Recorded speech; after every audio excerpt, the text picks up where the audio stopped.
أعوذ بالله من الشيطان الرجيم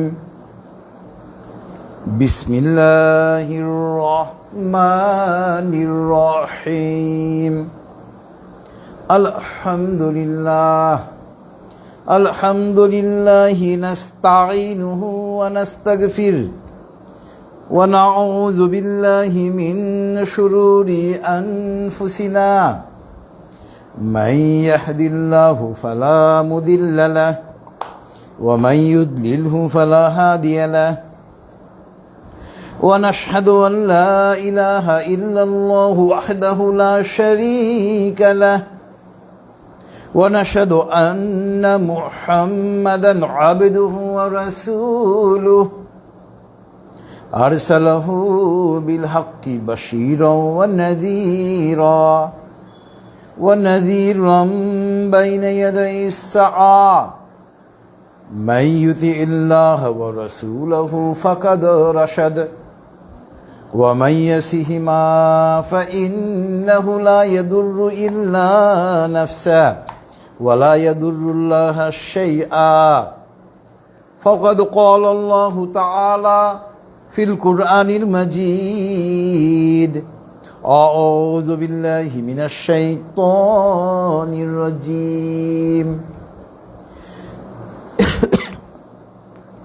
إن الله وملائكته يصلون على النبي يا أيها الذين آمنوا صلوا عليه وسلموا تسليما اللهم صل على محمد وعلى آل محمد كما صليت على إبراهيم وعلى آل إبراهيم إنك حميد مجيد اللهم بارك على محمد وعلى آل محمد كما باركت على إبراهيم وعلى آل إبراهيم إنك حميد مجيد رب اشرح لي صدري ويسر لي أمري واحلل عقدة من لساني يفقه قولي ربي زدني علما سبحان الله وبحمده سبحان الله العظيم উপস্থিত সম্মানিত হাজিরান মজলিস, ফেসবুক লাইভের মাধ্যমে যারা আমাদের দেখছেন, শুনছেন এবং পরবর্তীতে যারা ইউটিউবের মাধ্যমে আমাদের সঙ্গে যুক্ত হবেন, আসসালামু আলাইকুম ওয়া রাহমাতুল্লাহি ওয়া বারাকাতুহু। মহান আল্লাহ পাকের দরবারে লক্ষ কোটি কৃতজ্ঞতা। মহান আল্লাহ পাক আজকে আমাদেরকে এই তাফসীরুল কোরআনের মাহফিলে একত্রিত হওয়ার জন্য সুযোগ দিয়েছেন। এই জন্য আমরা মহান আল্লাহ পাকের দরবারে কৃতজ্ঞতা আদায় করে বলি আলহামদুলিল্লাহ। যাবতীয় প্রশংসা একমাত্র মহান আল্লাহ পাকের জন্য। প্রথমে আমি আপনাদেরকে নতুন বাংলা বছরের শুভেচ্ছা জানাচ্ছি, শুভ নববর্ষ, এবং আরবিতে এটাকে বলা হয় সানাতুন জাদিদাতুন সাঈদাতুন, মানে শুভ নববর্ষ, হ্যাপি নিউ ইয়ার। তা আমরা নতুন বাংলা বছর শুরু করলাম মাত্র কয়েকদিন আগে। আলহামদুলিল্লাহ, এই নতুন বাংলা বছরে এটা প্রথম তাফসীর আপনাদের সঙ্গে আমার নতুন বাংলা বছরে। এই জন্য আপনাদেরকে বাংলা নতুন বছরের শুভেচ্ছা, শুভ নববর্ষ। তো আজকে আমরা ইনশাআল্লাহ এই তাফসীরুল কোরআন মাহফিলে মহাগ্রন্থ আল কোরআনের 3 নম্বর সূরা, সূরাতু আলে ইমরান, সূরাতু আলে ইমরানের আয়াত নাম্বার 134, একটা আয়াত নিয়ে আমরা আলোচনা করব। তবে আমরা যথারীতি প্রথমে এই একটা আয়াতের তেলাওয়াত এবং অনুবাদ বা তরজমা, এরপরে আমরা ইনশাআল্লাহ এই আয়াতের বিস্তারিত তাফসীরে চলে যাব। আউযু বিল্লাহি মিনাশ শাইতানির রাজীম বিসমিল্লাহির রাহমানির রাহিম الذين ينفقون في السراء والضراء والقاظمين الغيظ والعافين عن الناس والله يحب المحسنين صدق الله العلي العظيم وصدق رسوله النبي الكريم ونحن على ذلك من الشاهدين سبحان الله وبحمده سبحان الله العظيم اللهم صل على محمد عبدك ورسولك বিতাড়িত শয়তান থেকে মহান আল্লাহর কাছে আশ্রয় চাচ্ছি। পরম করুণাময় এবং অসীম দয়ালু আল্লাহর নামে শুরু করছি। আল্লাযীনা ইউনফিকুনা ফিস সাররাই ওয়াদ-দাররা, যারা আল্লাহর রাস্তায় দান করে সচ্ছল এবং অসচ্ছল অবস্থায়। ওয়াল কাযিমিনাল গায়জ, এবং যারা নিজেদের ক্রোধকে রাগকে সংবরণ করে নিয়ন্ত্রণ করে। ওয়াল আফিনা আনিন নাস, এবং যারা মানুষকে ক্ষমা করে দেয়। ওয়াল্লাহু ইউহিব্বুল মুহসিনিন, নিশ্চয় আল্লাহ পাক সৎকর্মশীলদেরকে ভালোবাসেন। মহান আল্লাহ সত্য বলেছেন এবং তার প্রেরিত নবী ও রাসূল সাল্লাল্লাহু আলাইহি ওয়াসাল্লামগণ সত্য বলেছেন, এবং আমরা সাক্ষীগণের অন্তর্ভুক্ত। মহাপবিত্র আল্লাহ, যাবতীয় প্রশংসা তার জন্য। মহাপবিত্র আল্লাহ, তিনি মহামহিমান্বিত। হে আল্লাহ, আপনি আপনার বান্দা এবং রাসূল হযরত মুহাম্মদ সাল্লাল্লাহু আলাইহি ওয়াসাল্লামের উপর রহমত বর্ষণ করুন। এটা ছিল মহাগ্রন্থ আল কোরআনের 3 নম্বর সূরা, সূরাতুল আলে ইমরানের আয়াত নম্বর 134 এর তেলাওয়াত এবং তরজমা। দেখেন, ছোট্ট একটি আয়াত, এখানে আমাদের জন্য কত কিছু আল্লাহ পাক নির্দেশনা দিয়েছেন। আমরা সংবিধান নিয়ে মারামারি করি যে সংবিধানে এটা আছে এটা নেই। মুসলমানদের সংবিধান তো মহাগ্রন্থ আল কোরআন। কি নেই এই সংবিধানে? আমাদের ব্যক্তি জীবন, পারিবারিক জীবন, সামাজিক জীবন, রাষ্ট্রীয় জীবন তথা আন্তর্জাতিক জীবনের চালিকা শক্তি হইল মহাগ্রন্থ আল কোরআন। আমাদের সংবিধান তো এইটা। আমরা এই প্রিয় বাংলাদেশ, এখানে আমরা প্রায় 95% লোক মুসলমান। আমাদের এই দেশে ইসলামী খিলাফত কায়েম করে এই মহাগ্রন্থ আল কোরআনকে আমাদের সংবিধান বানাবো। এমন একটা সংবিধান হবে এই মহাগ্রন্থ আল কোরআন আমাদের জন্য, যেখানে কোনো কিছু বাদ থাকবে না, সমস্ত কিছু পাবেন এখানে। আলহামদুলিল্লাহ, আল্লাহু আকবার। এটাকে সংবিধান বানাতে হবে, যেহেতু আমরা এই দেশে 95% লোক মুসলমান। তো দেখেন, এই ছোট্ট একটা আয়াতে আল্লাহ পাক আমাদের জন্য কত কিছু নির্দেশনা দিয়েছেন। ছোট্ট একটা আয়াতে আল্লাহ পাক প্রথমে বলতেছেন, আল্লাযীনা ইউনফিকুনা ফিস সাররাই ওয়াদ-দাররা, যারা সচ্ছল এবং অসচ্ছল উভয় অবস্থায় আল্লাহর রাস্তায় দান করে। আল্লাহু আকবার। আল্লাহর রাস্তায় দান করলে কিন্তু আপাতত আমাদের মনে হয় যে আমরা আল্লাহর রাস্তায় সদকা করব, সম্পদ কমে যাবে। নাউযুবিল্লাহি মিন যালিক। বরং সদকা করলে সম্পদ বাড়ে।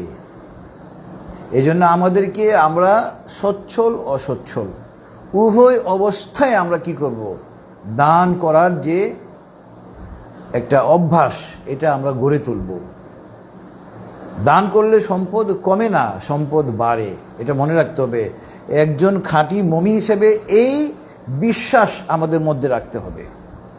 আচ্ছা, এরপরে আল্লাহ পাক বলতেছেন, তাহলে আমাদেরকে আল্লাহ পাক এই ছোট্ট একটা আয়াতে প্রথম নির্দেশনা দিচ্ছেন, আমরা যেন সচ্ছল এবং অসচ্ছল উভয় অবস্থায় দান খয়রাত করতে থাকি। দান খয়রাত যেন আমরা বন্ধ না করি। এরপরে নির্দেশনা হচ্ছে ওয়াল কাযিমিনাল গায়জ। দেখেন, রাগ, ক্রোধ, এটা মানুষকে ধ্বংস করে দেয়। হাদিসে এসেছে, যখন মানুষ ক্রোধান্বিত হয়, রাগান্বিত হয়, তখন সে আর নিজের নিয়ন্ত্রণে থাকে না, শয়তানের নিয়ন্ত্রণে চলে যায়। এই জন্য ইসলামের নির্দেশনা হচ্ছে ক্রোধকে সংবরণ করতে হবে, রাগের সময়ে নিজেকে নিয়ন্ত্রণ করতে হবে। এরপর দেখেন ওয়াল আফিনা আনিন নাস, আমরা বলি ক্ষমা মহৎ গুণ, forgiveness is a great virtue, এটা একটা প্রবাদ বাক্য, নাউজুবিল্লাহি মিন যালিক। ক্ষমা মহৎ গুণ, forgiveness is a great virtue, এটা কোনো প্রবাদ বাক্য নয়। আমার আল্লাহর নির্দেশনা ১৫০০ বছর আগে আমার এই মহাগ্রন্থ আল কোরআনে আল্লাহ পাক দিয়েছেন, কিন্তু আমরা মুসলমানরা তা জানি না, কারণ আমরা কোরআন তো বুঝি না, শুধু আমরা কোরআন তেলাওয়াত করি। অবশ্যই কোরআন তেলাওয়াত করবো, আমরা তেলাওয়াত করলে অনেক স্বভাব, কিন্তু বুঝে করতে হবে। বুঝলে হবে কি, কোরআনের শিক্ষা আপনি কি করবেন, গ্রহণ করবেন, আপনার ব্যক্তি জীবনে, পারিবারিক জীবনে, সামাজিক জীবনে, রাষ্ট্রীয় জীবনে এটা প্রয়োগ করবেন। তো সর্বশেষ নির্দেশনা আল্লাহ পাক দিচ্ছেন, ক্ষমার মতো মহৎ গুণকে আমাদেরকে গ্রহণ করতে হবে, ক্ষমা করা শিখতে হবে। ওয়াল্লাহু ইউহিব্বুল মুহসিনিন, নিশ্চয় যারা সৎকর্মশীল আল্লাহ পাক তাদেরকে ভালোবাসেন। আল্লাহু আকবার।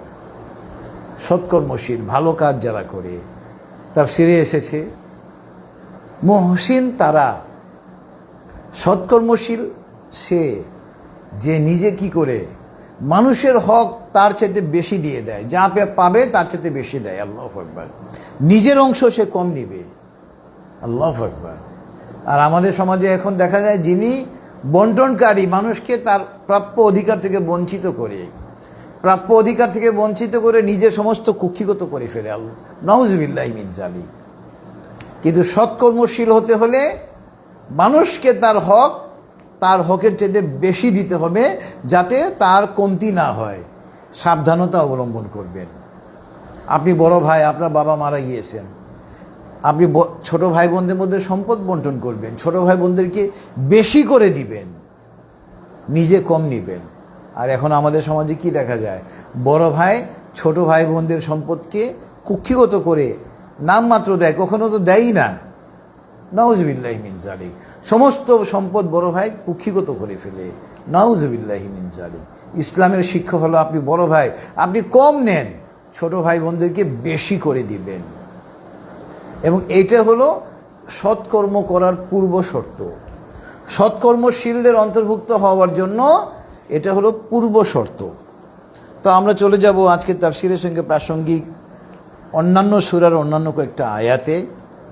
প্রথম আয়াত হলো আজকে তাফসীরের সঙ্গে প্রাসঙ্গিক সূরাতুল বাকারার আয়াত নাম্বার 1 থেকে 3। আলিফ লাম মিম যালিকাল কিতাবু লা রাইবা ফীহি হুদাল লিল মুত্তাকিন আল্লাযীনা ইউমিনুনা বিল গায়বি ওয়া ইউকিমুনাস সালাতা ওয়া মিম্মা রাযাকনাহুম ইউনফিকুন। দেখেন সূরাতুল বাকারার মহাগ্রন্থ আল কোরআনের 2 নম্বর সূরার একেবারে 3 নম্বর আয়াতে আল্লাহ পাক এখানে দান খয়রাতের কথা বলতেছেন, আল্লাহর রাস্তায় অর্থ সম্পদ ব্যয় করার কথা বলতেছেন।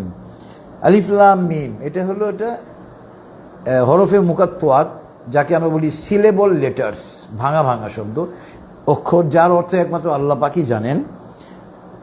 পরের আয়াতে আল্লাহ পাক বলতেছেন যালিকাল কিতাবু লা রাইবা ফীহি হুদাল লিল মুত্তাকিন। দেখেন, আমাদের সমাজে কোনো লেখক যদি কোনো বই লিখেন, উনি প্রথমে ভূমিকায় প্রিয়েম্বলে লেখেন, আমার গ্রন্থে যদি কোনো ভুল ভ্রান্তি থাকে আপনারা ক্ষমা সুন্দর দৃষ্টিতে দেখবেন, এই কথাটা ওনারা বলেন। আর আমার আল্লাহ এই মহাগ্রন্থ আল কোরআনের যিনি লেখক, যিনি এই মহাগ্রন্থ আল কোরআনের গ্রন্থাকার, তিনি বলতেছেন প্রিয়েম্বলে, ভূমিকায়, যে এটা এমন একটা কিতাব যেখানে কোনো ভুল নেই, কোনো সন্দেহ নেই। আল্লাহু আকবার।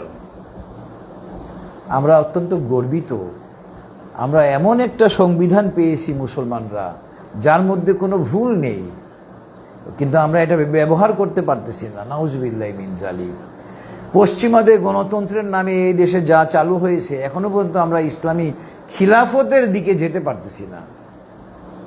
আচ্ছা, 3 নম্বর আয়াত দেখেন, আমাদের জন্য প্রাসঙ্গিক। 3 নম্বর আয়াতে আল্লাহ পাক বলতেছেন সূরাতুল বাকারায়, আল্লাযীনা ইউমিনুনা বিল গায়বি ওয়া ইউকিমুনাস সালাতা ওয়া মিম্মা রাযাকনাহুম ইউনফিকুন।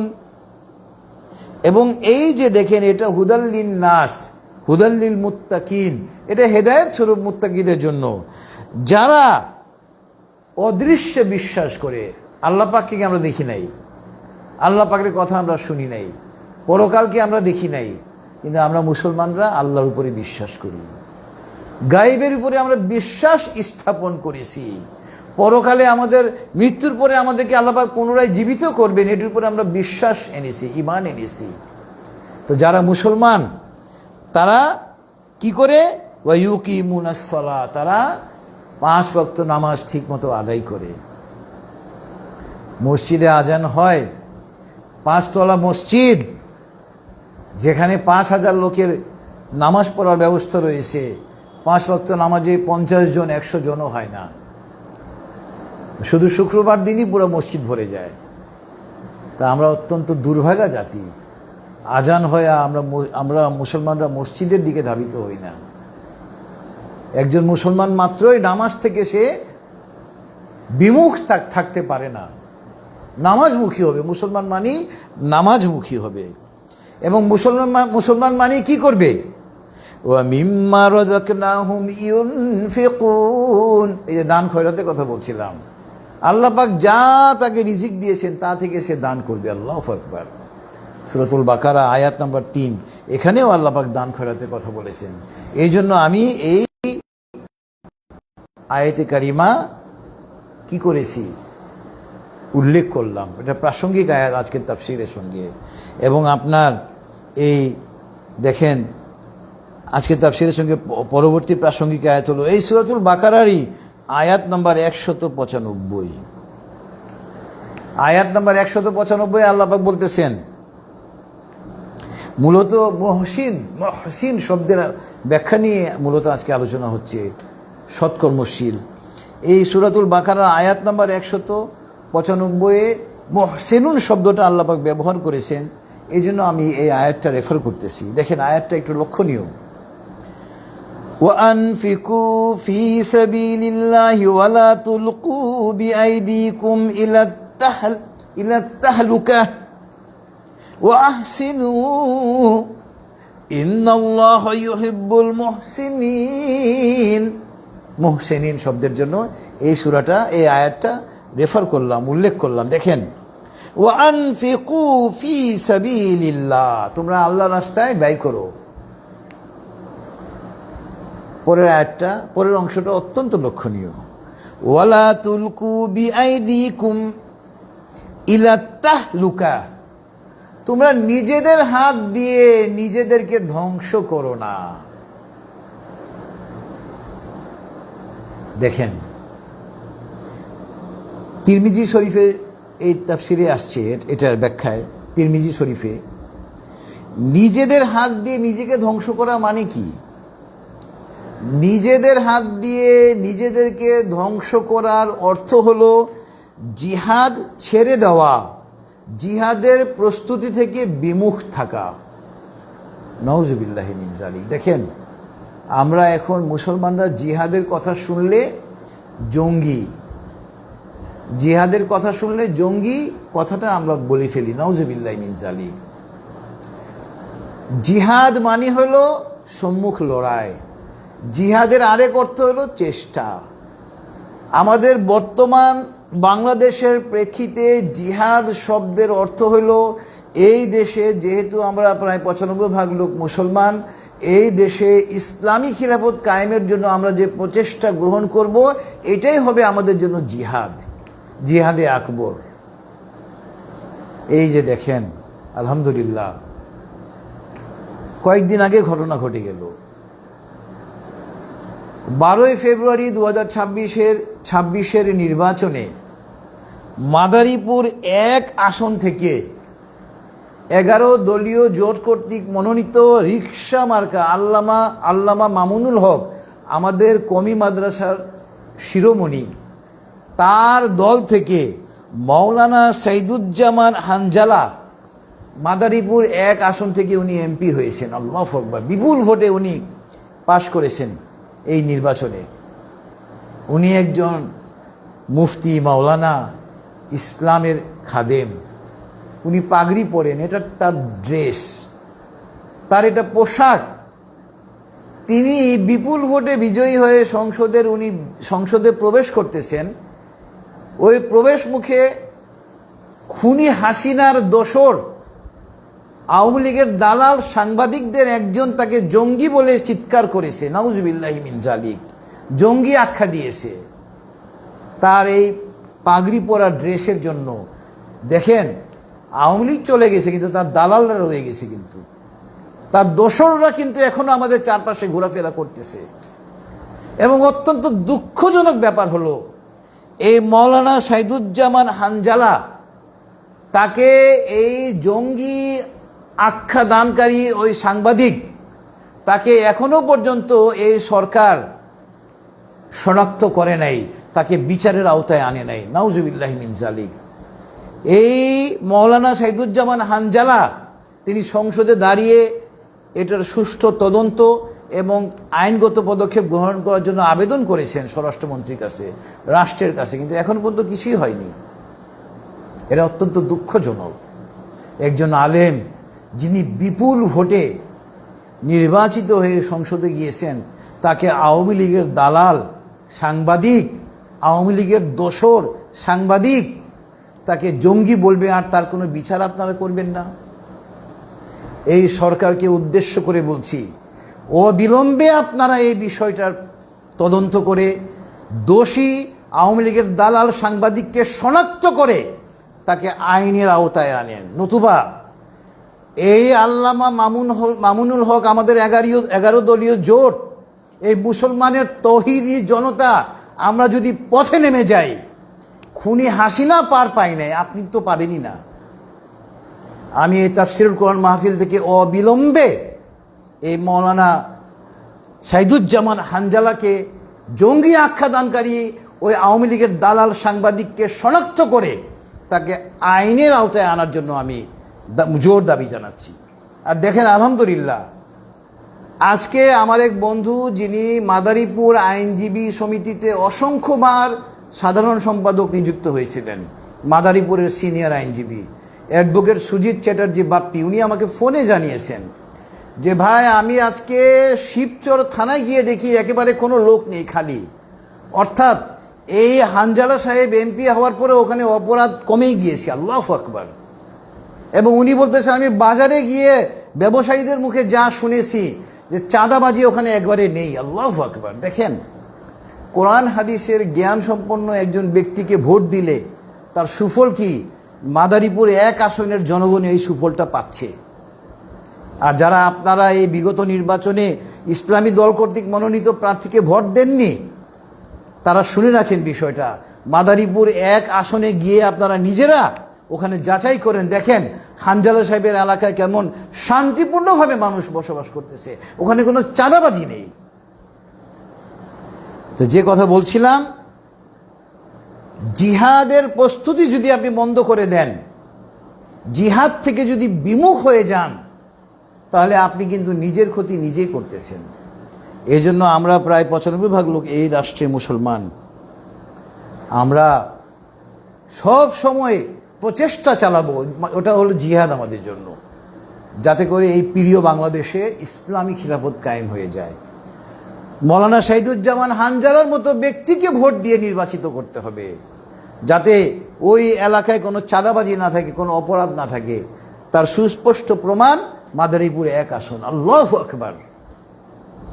তো এটা ছিল মহাগ্রন্থ আল কোরআনের সূরাতুল বাকারার আয়াত নাম্বার 195, যা আজকে তাফসিরের সঙ্গে প্রাসঙ্গিক। তো আমাদেরকে ইসলামী খিলাফত কায়েমের জন্য প্রচেষ্টা চালাতে হবে, এবং ইসলামী খিলাফত কায়েমের জন্য আমরা যে প্রচেষ্টা চালাবো, যে অর্থ ব্যয় করব, এটা কি হবে? এটা হবে আমাদের জন্য সদকায়ে জারিয়া। ওয়া আনফিকু ফি সাবিলিল্লাহ। দেখেন, আল্লাহ পাক এই আয়াতের প্রথমে বলতেছেন তুমি আল্লাহর রাস্তায় ব্যয় করো, এবং পরের অংশে বলতেছেন ওয়ালা তুলকু বিআইদিকুম ইলা তাহলুকা, তোমরা নিজেদের হাতে নিজেদেরকে ধ্বংস করো না, অর্থাৎ জিহাদের জন্য যদি প্রস্তুতি গ্রহণ না করো, জিহাদ ইসলামী খিলাফত কায়েমের জন্য যদি অর্থ ব্যয় না করো, এবং ইসলামী খিলাফত কায়েমের জন্য অর্থ ব্যয় করা হলো সদকায়ে জারিয়া বর্তমান বাংলাদেশের প্রেক্ষিতে। এবং পরের অংশে আল্লাহ বলতেছেন ওয়াহসিনু, তোমরা নেক কাজ করো। আল্লাহু আকবার।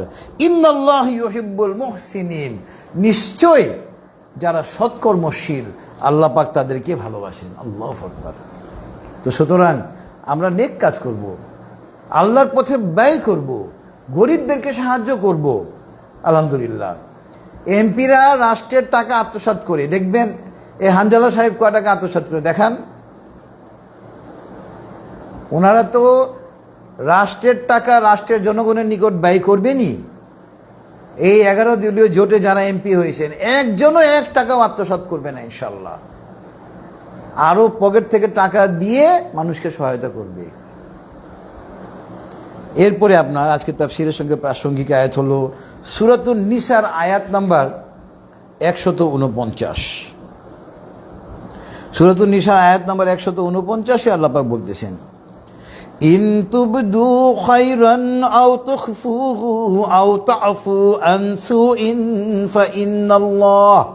ফাইন্নাল্লাহা কানা আফুওয়ান কাদিরা। তোমরা যদি প্রকাশ্যে ব্যয় করো অথবা গোপনে যদি ব্যয় করো, এবং কি করো, তোমরা যদি মানুষকে ক্ষমা করে দাও। আল্লাহু আকবার। ওয়া ইন তুবদু খায়রান ওয়া তুখফুহু, প্রকাশ্যে অথবা গোপনে। আমরা একটা কথা আমাদেরকে মনে রাখতে হবে, আমার আল্লাহ যিনি আমার সৃষ্টিকর্তা, তিনি আরশে আজিম থেকে আমাকে দেখছেন। ওয়ালাকাদ খালাকনাল ইনসানা ওয়া না'লামু মা তুওয়াসবিসু বিহি নাফসু ওয়া নাহনু আকরাবু ইলাইহি মিন হাবলিল ওয়ারিদ। সূরাতু কফ আয়াত নাম্বার 16-তে আল্লাহ পাক বলতেছেন, আমি মানুষকে সৃষ্টি করেছি এবং তার মনের মধ্যে যে মন্দ চিন্তার উদয় হয় আমি তাও জানি, কারণ আমি তার ঘাড়ে যে একটা শিরা রয়েছে, এই শিরাকে বলা হয় জুগুলার ভেইন, আমি এই শিরা থেকেও তার নিকটবর্তী। আল্লাহু আকবার। আরশে আজিম থেকে আমাদের সমস্ত কার্যকলাপ আল্লাহ পাক দেখছেন। কাল্লা বাল তুকাজ্জিবুনা বিদ্দীন ওয়া ইন্না আলাইকুম লাহাফিজিন কিরামান কাতিবিন ইয়ালামুনা মা তাফআলুন। সূরাতুল ইনফিতর আয়াত 9 থেকে 12। কাল্লা বাল তুকাজ্জিবুনা বিদ্দীন, তোমরা তো পরকালকে অস্বীকার করো। আমি তো তোমাদের জন্য 2 জন পাহারাদার নিযুক্ত করেছি, কিরামান কাতিবিন, সম্মানিত লেখক। তোমরা যা করো তারা লিপিবদ্ধ করে। সুতরাং আমাদেরকে মনে রাখতে হবে, আমরা গোপনে দান করি বা প্রকাশ্যে করি, সব কিছু আল্লাহ পাক দেখছেন। আর আমার ডান দিকের ফেরেশতা কিরামান কাতিবিন, যাকে আল্লাহ পাক আমাদের সঙ্গে কিরামান কাতিবিন, সম্মানিত লেখক বলে আখ্যায়িত পরিচয় করিয়ে দিয়েছেন। এই ফেরেশতা কি করতেছেন? আমাদের নেক আমলগুলো লিপিবদ্ধ করতেছেন। আর বাম দিকের ফেরেশতা, তাকেও আল্লাহ পাক আমাদের সঙ্গে কিরামান কাতিবিন, সম্মানিত লেখক বলে পরিচয় করিয়ে দিচ্ছেন। তিনি আমাদের মন্দ কাজগুলো লিপিবদ্ধ করতেছেন। সুতরাং নেক কাজ আমরা গোপনে করি বা প্রকাশ্যে, আল্লাহ পাক তার প্রতিদান আমাদেরকে দিবেন। ফামাইয়া আমাল মিসকালা যাররাতিন খায়রান ইয়ারা ওয়া মাইয়া আমাল মিসকালা যাররাতিন শাররান ইয়ারা। বিন্দু পরিমাণ যে নেক কাজ করবে তার প্রতিদান তাকে দেওয়া হবে, বিন্দু পরিমাণ যে অন্যায় করবে তার শাস্তিও তাকে দেওয়া হবে। সুতরাং আপনার এখানে আল্লাহ পাক বলছেন তোমরা গোপনে বা প্রকাশ্যে আল্লাহ রাস্তায় ব্যয় করো, আল্লাহ পাক তা দেখছেন। এবং তোমরা মানুষকে ক্ষমা করো। ফাইন্নাল্লাহা কানা আফুওয়ান কাদিরা। এবং এই যে মানুষকে ক্ষমা করে দেওয়া, অন্যায়ের প্রতিশোধ গ্রহণ না করা, এটা অনেক বড় মহৎ গুণ। Forgiveness is a great virtue, এটা কোরআনের কথা। এখানেও আল্লাহ পাক বলতেছেন আল্লাহ পাক ক্ষমাকারীকে পছন্দ করেন, কেননা তিনি নিজেও ক্ষমাশীল। আল্লাহু আকবার। এটা ছিল সূরাতুন নিসার আয়াত নাম্বার 149। আজকে সূরাতু আলে ইমরানের আয়াত নাম্বার 134-এর তাফসীরের সঙ্গে প্রাসঙ্গিক। এরপরে আল্লাহ পাক বলতেছেন সূরাতুল আরাফের আয়াত নাম্বার 199, এখানে আল্লাহ পাক বলতেছেন খুজিয়াল আফওয়া ওয়া আমুর বিল উরফি ওয়া আরিদ আনিল জাহিলিন, তোমরা ক্ষমার নীতি গ্রহণ করো। এখানেও দেখেন ক্ষমার কথা আল্লাহ পাক বলতেছেন, এবং মানুষকে নেক কাজের জন্য নির্দেশনা দাও।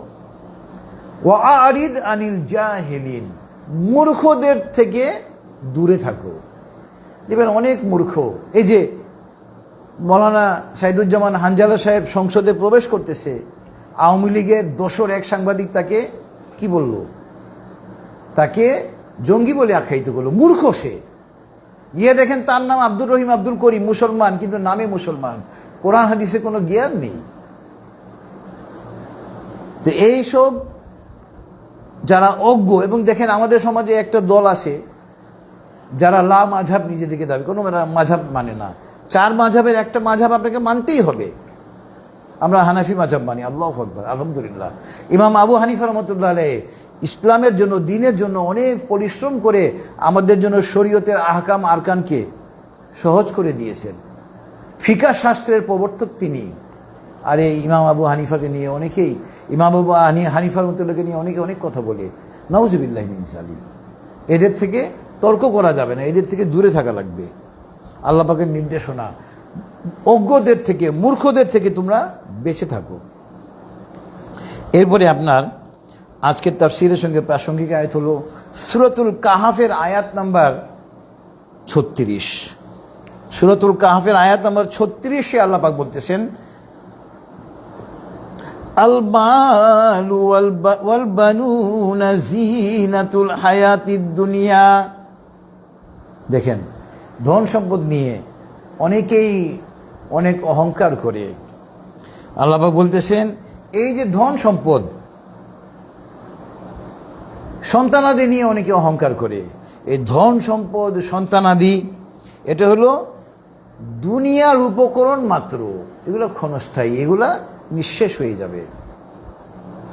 ওয়াল বাকিয়াতুস সালিহাতু খায়রুন ইনদা রাব্বিকা সাওয়াবাও ওয়া খায়রুন আমালা। দেখেন, ধন সম্পদ, সন্তানাদি, এগুলো আজকে আছে, কালকে নাও থাকতে পারে, কিন্তু নেক আমল যদি আমরা করি, এই নেক আমল হলো স্থায়ী, এবং এটা হলো উত্তম, এবং এইটার প্রতিদান আমরা আমাদের প্রভুর নিকটে, আল্লাহর নিকট থেকে পাবো। আল্লাহু আকবার। এবং এই আশা আমাদেরকে করতে হবে। আমালুন মানে এখানে আশা, এই আশা রাখতে হবে যে নেক আমল যে আমি করতেছি, আল্লাহ পাক আমাকে এটার প্রতিদান দিবেন। এটা ছিল সূরাতুল কাহাফের আয়াত নাম্বার 36। এখানেও আল্লাহ পাক নেক আমলের জন্য, দান খয়রাত সদকা করার জন্য, এটা তাফসীরে অনুযায়ী আমাদেরকে নেক আমলের জন্য আল্লাহ পাক উৎসাহিত করেছেন। কারণ নেক আমল এটা হলো স্থায়ী, এটার প্রতিদান আল্লাহর নিকটে পাওয়া যায়। এরপরে দেখেন আপনার সূরাতুল লোকমানের আয়াত নাম্বার 1 থেকে 3, এখানেও আল্লাহ পাক মুহসিনুন শব্দটা ব্যবহার করেছেন। এই জন্য আমি এই 3টা আয়াত নির্বাচন করেছি। আলিফ লাম মিম তিলকা আয়াতুল কিতাবিল হাকিম হুদাও ওয়া রাহমাতাল লিল মুহসিনিন। আলিফ লাম মিম, এটা হলো হরফে মুকাত্তাত, এটা হলো সিলেবাল লেটার্স, মানে ভাঙা ভাঙা অক্ষর। এটার অর্থ একমাত্র আল্লাহ পাকই ভালো জানেন, এটার অর্থ কেউ আজ পর্যন্ত দিতে পারে নাই। তিলকা আয়াতুল কিতাবিল হাকিম, এই যে মহাগ্রন্থ আল কোরআন, আমাদের সংবিধান, এটা হলো আপনার প্রজ্ঞাময় কিতাবের নিদর্শন। আল্লাহু আকবার। এবং 3 নম্বর আয়াতটা আমাদের জন্য প্রাসঙ্গিক। এখানে মহান আল্লাহ পাক বলতেছেন হুদাও ওয়া রাহমাতাল লিল মুহসিনিন, যারা সৎকর্মশীল নেককার বান্দা আল্লাহ পাকের, তাদের জন্য এটা হলো হেদায়েত এবং রহমত। আল্লাহু আকবার। তাদের জন্য আশীর্বাদ। যারা নেককার বান্দা, মুহসিন, নিজেদের অংশ কম নিয়ে মানুষকে তার চেয়ে বেশি দেয়, মানুষকে তার অংশ, প্রাপ্য অংশের চেয়ে বেশি দেয়, তারা নেককার। যারা নিজেদের নেক আমলকে ভালো করার জন্য চেষ্টা করে, নেক আমলের পর নেক আমল করেই যায়, নেক আমল করার পর মনে হয় আরেকটু বেশি করলে ভালো হতো, এরা হলো মুহসিনদের বৈশিষ্ট্য, নেককারদের বৈশিষ্ট্য। যারা নেককার বান্দা আল্লাহ পাকের, একটা আমল করার পরে মনে হয় আরেকটু এভাবে করলে ভালো হতো। আল্লাহ রাস্তায় 100 টাকা দান করার পর মনে হয় আরেকটু করলে ভালো হতো। আল্লাহু আকবার। যখন আপনার মধ্যে এই চৈতন্য এসে যাবে, তখন আপনি বুঝবেন যে আপনি মুহসিনদের অন্তর্ভুক্ত হয়েছেন। আল্লাহু আকবার। এরপরে আপনার এটা ছিল সূরাতুল লুকমানের আয়াত নম্বর 101 থেকে 3 নম্বর আয়াতে আল্লাহ পাক মুহসিনুন শব্দটা ব্যবহার করেছেন। এই জন্য আমি এই আয়াতটা আজকে আপনাদের সামনে উল্লেখ করলাম। এরপরে আজকে তাফসীরের সঙ্গে প্রাসঙ্গিক আয়াত হলো সূরাতুশ শূরার আয়াত নম্বর 43। শূরা, ইসলামী খিলাফত কায়েম হলে এই শব্দটা বেশি শুনবেন। মজলিস উশ-শূরা, শূরা পরিষদ, যাকে আমরা বাংলায় উপদেষ্টা পরিষদ বলি। ওই উপদেষ্টা পরিষদই একটা রাষ্ট্র পরিচালনার জন্য সমস্ত সিদ্ধান্ত গ্রহণ করবে। শূরা পরিষদ। এইরকম একটা মূর্খ লোক এমপি হবে না। শূরা পরিষদের সদস্য হতে হলে অনেক কোয়ালিটি লাগে। ইসলামী খিলাফত কায়েম করলে আপনি ঠকবেন না, লাভ ছাড়া কোনো লস হবে না আপনার। যোগ্য ব্যক্তিরাই শূরা পরিষদের সদস্য হবে, যোগ্য ব্যক্তিরাই সংসদে গিয়ে কথা বলবে। মৌলানা সাইদুজ্জামান হানজালার মতো লোকরাই তখন মন্ত্রী হবে, রাষ্ট্র পরিচালনা করবে ইনশাআল্লাহ। এখানে দেখেন আল্লাহ পাক কি বলতেছেন, সূরাতুশ শূরা আয়াত নম্বর 43 আল্লাহ পাক বলতেছেন, ওয়ালামান সাবারা ওয়া গফারা ইন্না যালিকা লামিন আজমিল উমুর। যারা ধৈর্য ধারণ করে এবং মানুষকে ক্ষমা করে দেয়, এটা হলো তাদের জন্য অত্যন্ত দৃঢ় একটা কাজ, হিম্মতওয়ালা কাজ। আল্লাহু আকবার। দৃঢ় সংকল্পের কাজ হলো মানুষকে ক্ষমা করে দেওয়া। আল্লাহু আকবার। ক্ষমা একটি মহৎ গুণ, কোরআনের কথা এখানেও পাচ্ছি আমরা। এরপরে আপনার আজকে এটা ছিল সূরাতুশ শূরার আয়াত নম্বর 43। সূরাতুশ শূরা হলো মহাগ্রন্থ আল কোরআনের সূরা নম্বর 42। আর এখন হলো প্রাসঙ্গিক আয়াত হলো সূরাতুল জাসিয়ার আয়াত নম্বর 15। এখানে আল্লাহ পাক বলতেছেন, সূরাতুল জাসিয়া মহাগ্রন্থ আল কোরআনের সূরা নম্বর 45। এখানে আল্লাহ পাক বলতেছেন, মান আমিলা সালিহান ফালিনাফসিহি ওয়া মান আসাআ ফাআলাইহা সুম্মা ইলা রাব্বিকুম তুরজাউন। আমরা যে নেক আমল করি এটাতে কিন্তু আল্লাহ পাকের কোনো লাভ নেই। নাউজুবিল্লাহি মিন যালিক। কারণ আমার আল্লাহ কারো উপরে মুখাপেক্ষী নন, তিনি অমুখাপেক্ষী। পৃথিবীর সমস্ত মাখলুক আল্লাহর উপরে নির্ভরশীল, আল্লাহ পাক কারো উপরে নির্ভরশীল নয়। আমরা যারা নেক আমল করি আমাদের নিজেদের ভালোর জন্য, আর আমাদের মধ্যে যারা অন্যায় করতেছে এই অন্যায়ের ফল কিন্তু সেই পাবে।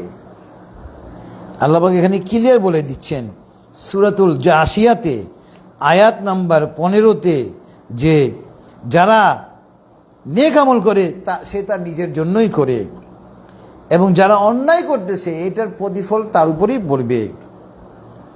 কারণ আমাদেরকে আল্লাহ পাকের নিকটেই প্রত্যাবর্তন করতে হবে। সুম্মা ইলা রাব্বিকুম তুরজাউন। আমরা নেক আমল করব, নেক আমলের প্রতিদান আল্লাহর কাছ থেকে আমরা পাবো। আল্লাহু আকবার। এই বিশ্বাসটুকু রাখতে হবে, এই ঈমানটুকু রাখতে হবে। আর আমি যে নেক আমল করতেছি এটাতে আমার আল্লাহর কোনো লাভ হচ্ছে না, নাউজুবিল্লাহি মিন যালিক। আর আমি যে অন্যায় করতেছি এটা দ্বারা আল্লাহ পাকের কোনো ক্ষতিও হচ্ছে না। এই বিশ্বাসটুকু আমাদেরকে রাখতে হবে, এই ঈমানটুকু রাখতে হবে একজন মুসলমান মাত্রই। এরপরে আপনার সূরাতুল মুহাম্মাদের আয়াত নম্বর 2, এটা হলো আজকে তাফসীরের সঙ্গে প্রাসঙ্গিক। এখানে আল্লাহ পাক বলতেছেন, ওয়াল্লাযীনা আমানু ওয়া আমিলুস সালিহাতি ওয়া আমানু বিমা নুযিলা আলা মুহাম্মাদিন ওয়া হুয়াল হাক্কু মির রাব্বিহিম কাফফারা আনহুম সাইয়্যাতিহিম ওয়া আসলাহা বালাহুম। দেখেন, যারা ঈমান আনে, আল্লাহ পাকের তাওহীদের ছায়াতলে আশ্রয় গ্রহণ করে, যারা আল্লাহকে একমাত্র প্রভু হিসেবে স্বীকৃতি দেয়, যারা মুহাম্মদ সাল্লাল্লাহু আলাইহি ওয়াসাল্লামকে যারা শেষ নবী হিসেবে স্বীকৃতি দিচ্ছে, এবং ঈমান আনয়নের পরে ঈমানের দাবি অনুযায়ী নেক আমল করে, এবং আল্লাহ পাক যে আমাদের নবীর উপরে যে মহাগ্রন্থ আল কোরআন নাজিল করেছেন এটার উপরে আমাদেরকে পুরোপুরি বিশ্বাস স্থাপন করতে হবে। তাহলে আল্লাহ পাক কি বলতেছেন, যদি আমরা এই কাজটা করি আমাদের গুনাহসমূহকে আল্লাহ পাক ক্ষমা করে দিবেন এবং আমাদের অবস্থার পরিবর্তন করবেন। আল্লাহু আকবার। দেখেন, এই যে মাওলানা সাইদুজ্জামান হানজালা সাহেব মুফতি, তিনি সংসদে দাঁড়িয়ে যে বক্তৃতা দিয়েছেন কয়েকদিন আগে, সারা পৃথিবীব্যাপী এটা ভাইরাল হয়েছে। কেন? উনি উচিত কথা বলেছেন। এই যে কাদিয়ানি আমাদের শেষ নবীকে মানে না, এই কাদিয়ানিদেরকে আমরা এখনো প্রিয় বাংলাদেশে কাফের ঘোষণা করতে পারি নাই। নাউজুবিল্লাহি মিন যালিক। তিনি সংসদের দাঁড়িয়ে এই দাবি করেছেন, কাফের ঘোষণার জন্য দাবি করেছেন এই কাদিয়ানিদেরকে। আমাদের নবী সাল্লাল্লাহু আলাইহি ওয়াসাল্লামকে নিয়ে অনেকে অনেক রকমের কটূক্তি করার পরের দিন আন্দোলনের চাপে অ্যারেস্ট করলেও পরের দিন সে জামিনে বের হয়ে যায়। তিনি এই সংসদে দাঁড়িয়ে ব্লাসফেমি আইন, নবীর বিরুদ্ধে যারা কটূক্তি করবে তার সর্বোচ্চ সাজা মৃত্যুদণ্ড দাবি করেছেন। আল্লাহু আকবার। দেখেন, যোগ্য লোককে যদি আপনি সংসদে পাঠান, দেখেন সংসদের মতো জায়গা থেকে উনি এই দাবিগুলো করেছেন। আল্লাহু আকবার। আল্লাহ তাকে নেক হায়াত দান করুন। আমরা তার জন্য দোয়া করি, তিনি ইসলামের যেভাবে খেদমত করতেছেন, সংসদে পা দিয়েই ইসলামের খেদমত করতেছেন, ইসলামের পক্ষে কথা বলতেছেন। আল্লাহু আকবার। আল্লাহ তার হায়াতে রিজিকে বরকত দান করুন। আমরা তার জন্য দোয়া করি। এই রকম সংসদ সদস্যকে সংসদে পাঠাতে হবে এবং এটা তখনই সম্ভব যখন ইসলামী খিলাফত এই দেশে কায়েম হবে। প্রত্যেকটা সংসদ সদস্য কোরআন হাদিসের পক্ষে কথা বলবে ইনশাআল্লাহ। তো আমরা যদি ইসলামের পথে চলি, আল্লাহ পাক আমাদের অবস্থা পরিবর্তন করবেন, অবস্থার উন্নয়ন করবেন ইনশাআল্লাহ। এবং আজকের তাফসীরের সঙ্গে প্রাসঙ্গিক আয়াত হলো সূরাতুল মুনাফিকুনের 9 থেকে 11। সূরাতুল মুনাফিকুনের 9 থেকে 11 এখানে আল্লাহ পাক বলতেছেন, মূলত আজকে মহসিন নেককার সৎকর্মশীল নিয়ে আলোচনা হচ্ছে, সদকায়ে জারিয়া নিয়ে আলোচনা হচ্ছে। এই জন্য সূরাতুল মুনাফিকুনের 9 থেকে 11 আমি এটা নির্বাচন করেছি। এখানে আল্লাহ পাক বলতেছেন, ইয়া আইয়ুহাল্লাযীনা আমানু লা তুলহিকুম আমওয়ালুকুম ওয়ালা আওলাদুকুম আন যিকরিল্লাহ ওয়া মান ইয়াফআল যালিকা ফাউলাইকা হুমুল খাসিরুন ওয়া আনফিকু মিম্মা রাযাকনাকুম মিন ক্বাবলি আন ইয়াতিয়া আহাদাকুমুল মাউত ফায়াকুলু রাব্বি লাউলা আখখারতানি ইলা আজালিন করিব ফাসাদদাকা ওয়া আকুম মিনাস সালিহিন ওয়ালা ইউআখিরুল্লাহু নাফসান ইযা জাআ আজালুহা ওয়াল্লাহু খাবীরুম বিমা তা'মালুন। দেখেন, ইয়া আইয়ুহাল্লাযীনা আমানু, হে ঈমানদাররা, তোমাদের এই ধন সম্পদ এবং সন্তানাদি যেন তোমাদেরকে আল্লাহর জিকির থেকে গাফেল না করে দেয়। যে এরকম করবে সে হবে ক্ষতিগ্রস্তদের অন্তর্ভুক্ত। এই যে দেখেন, দান খয়রাত জীবদ্দশায় দান করলেন না, মৃত্যুর ফেরেশতা আপনার সামনে এসে উপস্থিত, আজরাইল আলাইহিস সালাম। ওই সময় যদি বলেন, আল্লাহ আমাকে কিছুকাল অবকাশ দাও, আমি সমস্ত সম্পদ তোমার রাস্তায় দান করে দিব এবং সৎকর্মশীলদের অন্তর্ভুক্ত হব, তখন এক মুহূর্তও আপনাকে সময় দেওয়া হবে না। কারণ যার নির্ধারিত সময় যখন এসে যাবে তাকে আর কোনো অবকাশ দেওয়া হবে না। এই জন্য ধন সম্পদ থাকতে জীবদ্দশাই আল্লাহর রাস্তায় এটাকে ব্যয় করে আল্লাহর সন্তুষ্টি অর্জনের চেষ্টা করতে হবে। আপনি আল্লাহর রাস্তায় নেক আমল করলে ওই নেক আমল আপনাকে জান্নাতে নিতে পারবে না যতক্ষণ পর্যন্ত না আল্লাহ পাক আপনার উপরে সন্তুষ্ট হন। আমরা নেক আমল করব একমাত্র এই উদ্দেশ্যে যে আমার মাবুদ যেন আমার উপরে সন্তুষ্ট হয়ে যায়। তো আলহামদুলিল্লাহ, আপনার ওই আজকে তাফসীরের সঙ্গে প্রাসঙ্গিক একটা হাদিসে চলে যাব। এই যে দেখেন, অত্যন্ত দুঃখ লাগে, মাওলানা আল্লামা মামুনুল হক, তাকে জোর করে পরাজিত করা হয়েছে, ভোট চুরি করেছে এবং উপদেষ্টা রিজওয়ানা হাসান এটা স্বীকারোক্তি দিয়েছে যে আমরা এই মামুনুল হককে তারা এক্সট্রিমিস্ট বলেছে। নাউজুবিল্লাহি মিন যালিক। অথচ দেখেন আমরা কেমন রাষ্ট্রে থাকি, এখনো পর্যন্ত রিজওয়ানা হাসান এই কালপ্রিটকে গ্রেপ্তার করে তাকে বিচারের আওতায় আনা হয় নাই। মৌলানা আল্লামা মামুনুল হককে বিজয়ী ঘোষণা করা এখনো হয় নাই। মৌলানা আল্লামা মামুন হকের বিরুদ্ধে যাকে জয়ী ঘোষণা করা হয়েছে সালাম পর্যন্ত আসসালামু আলাইকুম ওয়া রাহমাতুল্লাহ বলতে পারে না, নাউজুবিল্লাহি মিন যালিক। কেমন মুসলমান সে? আল্লামা মামুন হকের মতো বিজ্ঞ লোকের বিরুদ্ধে সে জয়ী হয়, নাউজুবিল্লাহি মিন যালিক। আর ভোট চুরি করেছে সৈয়দা রিজওয়ানা উপদেষ্টা, এটা স্বীকারোক্তি দিয়েছে, এর কোনো বিচার নেই। অবিলম্বে আমি মৌলানা আল্লামা মামুনুল হককে বিজয়ী ঘোষণা করে তাকে সংসদে গিয়ে কথা বলার সুযোগ দেওয়ার জন্য এই সরকারের নিকটে জোর দাবি জানাচ্ছি এই তাফসীর কোরআন মাহফিল থেকে। এখন আমরা চলে যাচ্ছি আজকে তাফসীরের সঙ্গে প্রাসঙ্গিক কয়েকটা হাদিসে।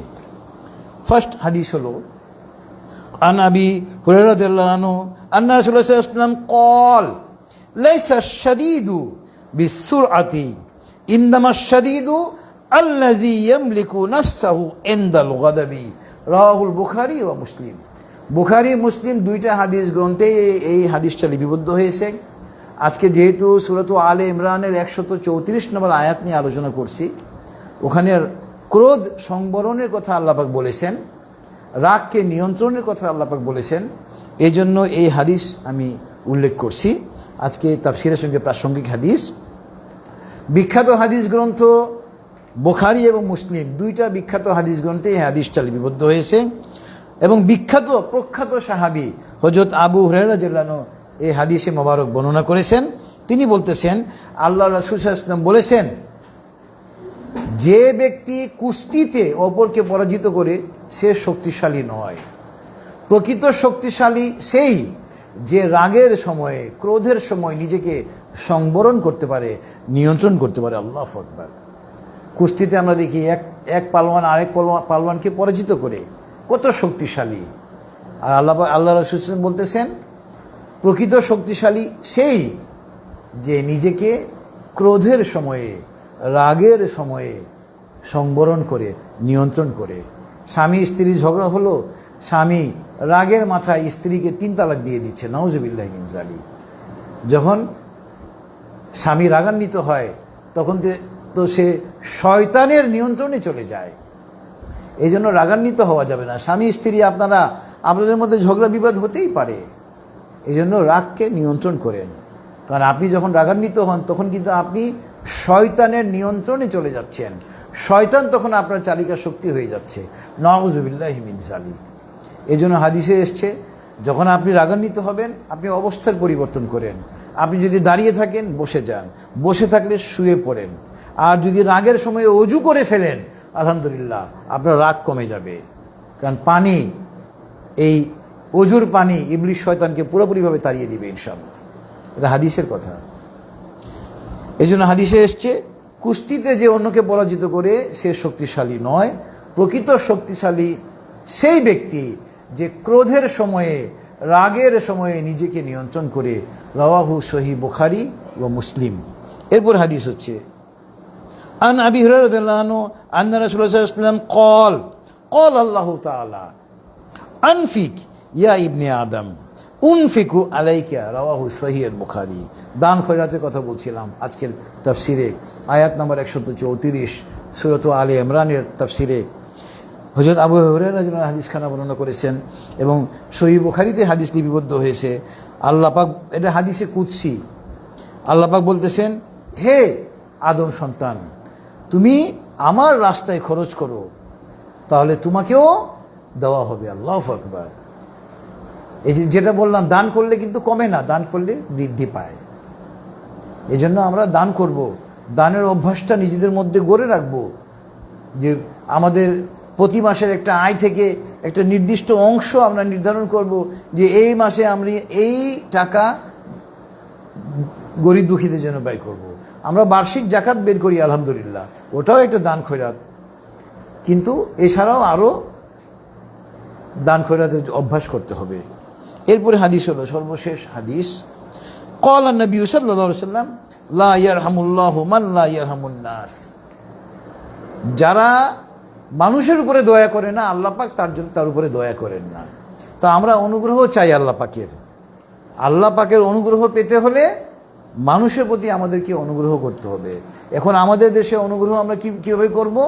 মানুষের জন্য দান খয়রাত করব। যারা বঞ্চিত তাদেরকে তাদের অংশ পৌঁছে দিব। জাকাতের টাকা তাদের কাছে পৌঁছে দেওয়া। জাকাত কিন্তু অনেকে মনে করে জাকাত এটা না জানি খারাপ কিছু, নাউজুবিল্লাহ মিন যালিক। জাকাত হলো ধনীর সম্পদের উপরে গরিবদের অধিকার। আপনি জাকাতের টাকা তার ঘরে পৌঁছে দিবেন, এটা তার অধিকার। এটা খারাপ কিছু না যে আপনি তাকে অনুগ্রহ করতেছেন, নাউজুবিল্লাহ মিন যালিক। আপনি তার অধিকার তাকে দিচ্ছেন। তো এই যে আপনি মানুষকে তার অধিকার পৌঁছে দিবেন, এই যে আপনি অনুগ্রহ করবেন, ভালো কাজ করবেন, আল্লাহ পাক আপনার উপরে অনুগ্রহ করবেন। আল্লাহু আকবার। যেটুকু আলোচনা হলো, আল্লাহ পাক আমাদেরকে তার উপরে আমল করার জন্য তৌফিক দান করুন, এবং যে ভুল ভ্রান্তি ক্ষমা করে আমাদের আমলকে আল্লাহ পাক কবুল করুন। তো ইনশাল্লাহ দোয়া হবে। আমরা সবাই একবার দরুদ ইব্রাহিম পড়ি। اللهم صل على محمد وعلى ال محمد كما صليت على ابراهيم وعلى ال ابراهيم انك حميد مجيد اللهم بارك على محمد وعلى ال محمد كما باركت على ابراهيم وعلى ال ابراهيم انك حميد مجيد اللهم امين ربنا تقبل منا انك انت السميع العليم ربنا ظلمنا انفسنا وان لم تغفر لنا وترحمنا لنكونن من الخاسرين ربنا آتنا في الدنيا حسنة وفي الآخرة حسنة وقنا عذاب النار رب ارحمهما كما ربياني صغيرا رب زدني علما اللهم افتح لي أبواب رحمتك اللهم إني أسألك من فضلك اللهم إني أسألك الهدى والتقى والعفاف والغنى ربي إني لما أنزلت إلي من خير فقير হে আল্লাহ, আমরা তোমার কিছু বান্দা বান্দি মওলা, এই তাফসিরুল কোরআনের মাহফিলে একত্রিত হয়েছি মওলা। তোমার মহাগ্রন্থ আল কোরআন থেকে, তোমার হাবিবের হাদিস থেকে আমরা আলোচনা করেছি মওলা। মওলা, আমাদের পড়া, বলা, শোনা, বোঝা এবং বোঝানোর মধ্যে অনেক ভুল হয়েছে মওলা। মওলা, তুমি তো ক্ষমাশীল, তুমি ক্ষমা করতে পছন্দ করো মওলা। মওলা, আমাদের এই পড়া, বলা, শোনা, বুঝা এবং বুঝানোর ভুল তুমি ক্ষমা করে আমাদের এই মাহফিলকে তুমি কবুল করে নাও মওলা। মওলা, আমাদের এই মাহফিলকে আমাদের জন্য নাজাতের জারিয়া করে দাও মওলা। মওলা, আমাদেরকে আরবি ভাষা, বাংলা ভাষা, ইংরেজি ভাষার উপরে অগাধ পারদর্শিতা দান করো মওলা, যাতে করে সারা বিশ্বে তোমার কালামে পাকের বাণীকে আমরা ছড়িয়ে দিতে পারি মওলা। তুমি আমাদেরকে সেই তৌফিক দান করো মওলা। মওলা, আমাদের প্রত্যেককে মওলা মহাগ্রন্থ আল কোরআনের প্রত্যেকটা আয়াতের অর্থ এবং ব্যাখ্যা পড়া, বোঝা, আমল করা এবং মানুষের কাছে তার দাওয়াত পৌঁছে দেওয়ার জন্য তৌফিক দান করে মওলা। আমাদের প্রত্যেককে মওলা মহাগ্রন্থ আল কোরআনের প্রত্যেকটা আয়াতের অর্থ এবং ব্যাখ্যা পড়া, বোঝা, আমল করা এবং মানুষের কাছে তার দাওয়াত পৌঁছে দেওয়ার আগ পর্যন্ত আমাদের হায়াতকে বৃদ্ধি করে দাও মওলা। মওলা, আমরা যারা হাত তুলেছি মওলা, আমরা আমাদের জীবনের জানা অজানা, ইচ্ছা অনিচ্ছাই করা সমস্ত গুনাহ নিয়ে তোমার দরবারে তওবা করতেছি মওলা। তুমি আমাদের তওবাকে কবুল করে নাও মওলা। মওলা, আমাদের গুনাহসমূহকে তুমি নেকির দ্বারা ভরপুর করে দাও মওলা। মওলা, আমাদের মাতা পিতা, নানা নানি, দাদা দাদি, আত্মীয় স্বজন, শ্বশুর শাশুড়ি, চাচা চাচি, মামা মামি, ফুফা ফুপু, খালা খালু, যত আত্মীয় স্বজন মৃত্যুবরণ করেছে মওলা। অনেক আইনজীবী ভাই এবং বোনেরা মৃত্যুবরণ করেছে মওলা। অনেক বিচারপতিরা মৃত্যুবরণ করেছে মওলা। আমাদের আইনজীবী সমিতির অনেক কর্মচারীরা মৃত্যুবরণ করেছে মওলা। আইনজীবী সহকারীরা মৃত্যুবরণ করেছে মওলা। তাদের সকলকে তুমি ক্ষমা করে দাও মওলা। তাদের সকলের কবরের আযাব তুমি কিয়ামত পর্যন্ত মাফ করে দাও মওলা। তাদের জন্য তুমি বিনা হিসাবে জান্নাতুল ফেরদাউসের ফয়সালা করে দাও মওলা। মওলা, আমরা যারা হাত তুলিয়েছি মওলা, আমরা হিসাব দিতে পারবো না মওলা। আমাদের জন্য বিনা হিসাবে জান্নাতের ফয়সালা না হওয়া পর্যন্ত মওলা আমাদেরকে দুনিয়া থেকে নিও না মওলা। মওলা, Bangladesh, Bharat, Pakistan, Syria, Lebanon, Iran, Iraq, Afghanistan, ফিলিস্তিন, আফ্রিকা, সারা বিশ্বের মুসলমানরা মওলা যেখানে কাফের এবং মুনাফিকদের সাথে দ্বন্দ্বে লিপ্ত আছে মওলা, তুমি আসমান থেকে ফেরেশতা অবতীর্ণ করে মওলা মুসলমানদেরকে চূড়ান্ত বিজয় দান করো মওলা। কাফের এবং মুনাফিককে চূড়ান্তভাবে পরাজিত করো মওলা। বিশেষ করে মওলা, ইরানের সঙ্গে ইসরায়েল এবং আমেরিকার যুদ্ধে তুমি ইরানকে সহায়তা করো মওলা। ইরানকে বিজয়ী করো মওলা। ইসরায়েলকে এবং আমেরিকাকে তুমি ধ্বংস করো মওলা। ইসলামের চরম শত্রু ডোনাল্ড ট্রাম্পকে ধ্বংস করো মওলা। মার্কিন যুক্তরাষ্ট্রকে ধ্বংস করো মওলা। বনি ইসরায়েলকে তুমি ধ্বংস করো মওলা। নেতানিয়াহুকে তুমি ধ্বংস করো মওলা। ইসরায়েল নামক রাষ্ট্রকে দুনিয়া থেকে নিশ্চিহ্ন করে দাও মওলা। ইসলামের চরম শত্রু মওলা আমাদের পার্শ্ববর্তী রাষ্ট্র ভারতের নরেন্দ্র মোদীকে ধ্বংস করো মওলা। ভারতের উগ্র হিন্দুদেরকে তুমি ধ্বংস করো মওলা। ভারতের মুসলমানদেরকে তুমি রক্ষা করো মওলা। আমাদের এই প্রিয় বাংলাদেশ মওলা, এখানে তুমি ইসলামী খিলাফত কায়েম করেই দাও মওলা। মৌলা আমরা যেন এই দেশে ইসলামী খিলাফত কায়েম দেখে যেতে পারি মৌলা, তুমি সেই তৌফিক দান করো মৌলা। আমাদের এই প্রিয় বাংলাদেশে এমন একজন পুরুষ মানুষকে বাংলাদেশের রাষ্ট্রীয় ক্ষমতায় অধিষ্ঠিত করো মৌলা, যে মহাগ্রন্থ আল কোরআন এবং সহিহ হাদিস দিয়ে আমাদের এই দেশকে পরিচালনা করবে মৌলা। সত্যিকারে ইসলামী খিলাফত এই দেশে কায়েম করবে মৌলা। আমরা যেন এই দেশে ইসলামী খিলাফত দেখে যেতে পারি মৌলা। মৌলা আমাদের এই প্রিয় বাংলাদেশ মৌলা, এখানে বেশিরভাগ লোক গরিব মৌলা। মৌলা তাদের পরিবারের অভিভাবকরা সকালবেলা খালি হাতে রিজিকের তালাশে বের হয় মৌলা, তাদের পরিবারের অন্যান্য সদস্য তাদের দিকে চেয়ে থাকে মৌলা। এই দেশের কোনো লোক যেন কোনো দিন খালি হাতে ঘরে না ফিরে মৌলা, তুমি সেই তৌফিক দান করো মৌলা। আমাদের প্রত্যেককে প্রতিদিন পর্যাপ্ত পরিমাণে হালাল রিজিক নিয়ে ঘরে প্রবেশ করার জন্য তৌফিক দান করো মৌলা। মৌলা তুমি তো অমুখাপেক্ষী মৌলা, আমরা কেবল তোমার মুখাপেক্ষী মৌলা। তুমি সারা পৃথিবীর কোনো ব্যক্তির কাছে, কোনো সংস্থার কাছে আমাদের মুখাপেক্ষী করো না মৌলা। আমাদের সকল নেক হাজত তুমি গাইবী সাহায্যে পূর্ণ করে দাও মৌলা। মৌলা আমরা যারা হাত তুলেছি মৌলা, তুমি তো আমাদের প্রত্যেকের মনের খবর জানো মৌলা। তুমি আমাদের প্রত্যেকের মনের নেক উদ্দেশ্যকে পূর্ণ করে দাও মৌলা। মৌলা আমাদের রিজিকে বরকত দাও মৌলা, হায়াতে বরকত দাও মৌলা, মান সম্মানে বরকত দাও মৌলা। অপমান হওয়া থেকে, অপদস্থ হওয়া থেকে তোমার কাছে আমরা আশ্রয় চাই মৌলা। মৌলা তোমার হাবিব তোমার কাছে যে সমস্ত কল্যাণ চাইতেন, আমরাও তোমার কাছে ওই সমস্ত কল্যাণ চাই। তোমার হাবিব যে সমস্ত অকল্যাণ থেকে, ক্ষতি থেকে, অনিষ্ট থেকে তোমার কাছে আশ্রয় চাইতেন, আমরাও ওই সমস্ত অকল্যাণ থেকে, ক্ষতি থেকে, অনিষ্ট থেকে তোমার কাছে আশ্রয় চাই মৌলা। মহাগ্রন্থ আল কোরআনের উসিলাই মৌলা, পবিত্র শাওয়াল মাসের উসিলাই মৌলা, আমাদের দোয়াকে কবুল করে না মৌলা। মৌলা মৌলা আমাদেরকে ক্ষমা করে দাও মৌলা। আমাদেরকে বিনা হিসেবে জান্নাতুল ফেরদৌসের ফয়সালা না পর্যন্ত দুনিয়া থেকে নিও না মৌলা। মহাগ্রন্থ আল কোরআন উসিলা আমাদের দোয়াকে কবুল করে না মৌলা। ওয়া সাল্লাল্লাহু তাআলা আলা খাইরি খালকিহি মুহাম্মাদি ওয়া আলা আলিহি ওয়া আসহাবিহি আজমাইন। সুবহানা রাব্বিকা রাব্বিল ইজ্জাতি আম্মা ইয়াসিফুন ওয়া সালামুন আলাল মুরসালিন ওয়াল হামদুলিল্লাহি রাব্বিল আলামিন। আসসালামু আলাইকুম ওয়া রাহমাতুল্লাহ।